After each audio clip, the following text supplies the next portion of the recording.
Hey, what's going on, guys? With Nexomon Extinction right around the corner, I figured it'd be fun to go over the various great drakes that you may encounter during your journey. Now, if you don't know, Nexomon Extinction is a monster taming JRPG that takes inspiration from Pokemon. It's the sequel to Nexomon 1, an original title that was launched on mobile and Steam. Anyways, this video is going to be formatted like my previous video, going over all 9 starters and their evolution, so if you haven't yet checked that one out, I highly recommend you do, as I'm sure if you are planning on getting the game, you might want to see what the starters look like when they do evolve. Anyway, so what even are greater drakes? Well, from what we know, the greater drakes seem to be the sort of legendaries of Nexomon Extinction. From reading the various descriptions of these beasts, they seem to be hunting some sort of creatures or people called Tyrants. They seem to be some sort of guardians or something to that extent. Anyways, like the starters, there are 9 great drakes, 1 for each type, and throughout this video we'll be exploring each drake from a lore perspective as well as their designs. In terms of stats, most are subject to change, but they're so very similar in terms of their stat spreads, so dissecting them would give us little insight as to their abilities. Alright, so with all that out of the way, let's dive right in. First up's a normal type drake called Wyvern. Wyvern are said to be the heaviest of the greater drakes and can be seen throughout the world hunting for Tyrants. This is such a common sight that people are actually used to seeing it and will follow it for protection. In terms of design, it follows the theme of being the heaviest drake with its large muscles and a very prominent stature. Overall, it gives off the vibe that it's full of pride and ambition. It seems to be a creature that should be taken very seriously.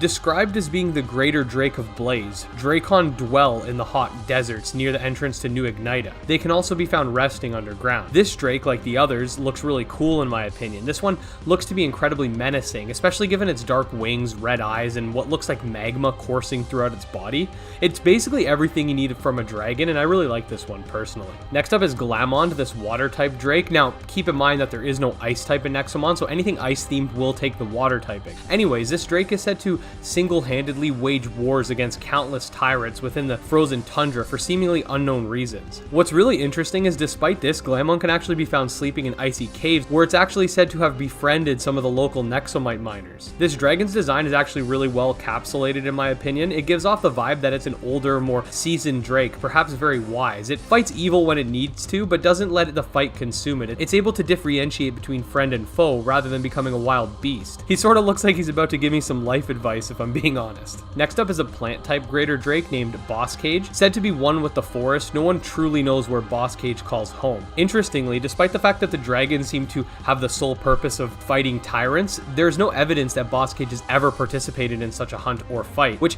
baffles historians and dragon experts alike. Now, Boss Cage is pretty interesting, given the spiky vines and tail that almost seem to be separate from its actual being. Notably, its front 2 legs are wooden, which in my opinion sort of makes it look like its legs were cut off and it got wooden replacements, but despite that, and you're gonna hear me say this a lot, I do like its design. Next up is this thick boy Grelloon. It's a mineral typed drake and is described as being the most efficient of the greater drakes. When a tyrant is causing an issue, Grelloon can be seen descending upon it like a meteorite from the high skies. Tyrants fear this drake like none other. Okay, so this thing looks freaking sick. It's got these awesome looking crystal spikes, these bone colored horns, these thick biceps, and his face looks like he's not about to put up with your shit. This is probably hands down my favorite drake out of all of them. Next up we have the wind type drake, Tyrake, which is said to be the only drake who doesn't dwell near its birthplace, being the skyward country of Drake Isles. Despite its strength, it doesn't often find itself engaging in combat because only a foolish tyrant would instigate a fight against him.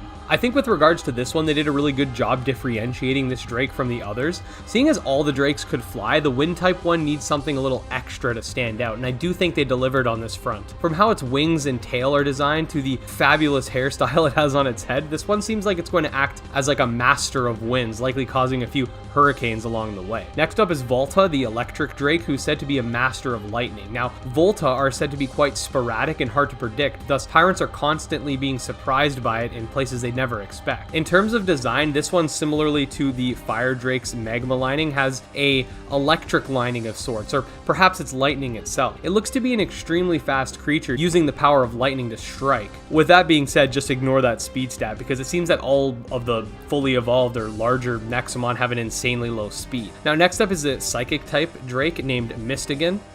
No, go back. We don't want you.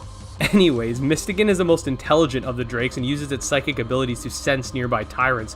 Usually it finds them hiding in various caves throughout the world. Now, I think this drake is another example of a design that does a very good job encapsulating its element, in this case being the psychic type. Whether it be the floating wings or the gem-filled gold-plated armor, this Drake screams magical dragon. Last but certainly not least is another one of my favorites, that being Cranial, the ghost-type Greater Drake. Like the people of the Greater Citadel, Cranial is said to be cursed, and as a result, are not often encountered by Tyrants, as such a fight would be meaningless. Okay, all I can say in terms of design is, if the literal Grim Reaper ever had a pet dragon, this would be it. The bone spikes coupled with this thing's menacing appearance make it look like it came straight out of the underworld and is here to take my soul. But anyways, guys, those are the 9 Greater Drakes in Nexomon Extinction. I find every single one of these to have extremely well put together designs. Each one does a very good job of encapsulating the type they come from, and I don't feel like they're over-designed nor under-designed. I feel like they have a perfect balance. I'm not exactly sure as to how we're going to go about catching one of these drakes, but I really do hope that when it comes to that, they do them justice by surrounding them in an area that does the same. So I'm curious to know what you guys think about the designs, or even the concept of Greater Drakes in general. This game seems to be giving a lot of respect to dragons, so I'm always down for that. Anyways, like I said, let me know your thoughts in the comment section, and if you did enjoy the video, make sure to like and subscribe. Follow me on Twitter at GymLeaderEd. Check out our subscriber Discord, all links in the description. Until next time,